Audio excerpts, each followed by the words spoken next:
Hello guys, good morning. Okay, karon buntaga ni ata karon sa barangay hall sa kitchen particularly.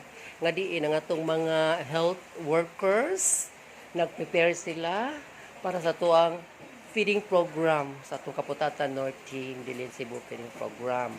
Ug mao kina sila si una Moniz Candelaria. Oh, from Puro Orchids. Oh, kani si Cheryl kanya sa Pinggan-Pinggan na Nancy also from Orchids. Kini si Inday. Okay. Sa bangon ni siya guys.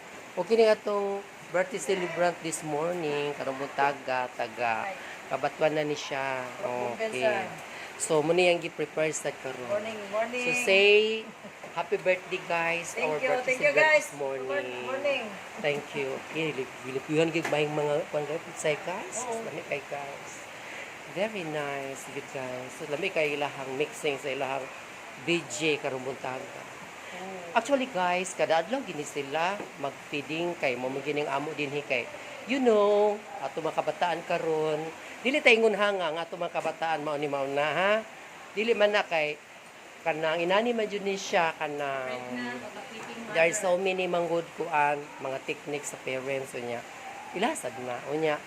It is also intended for the pregnant and lactating mother. Katulad patutoy class, nagpatutoy mga okay. So this is our morning for today. Yeah, thank you so much for watching over there. Okay, guys.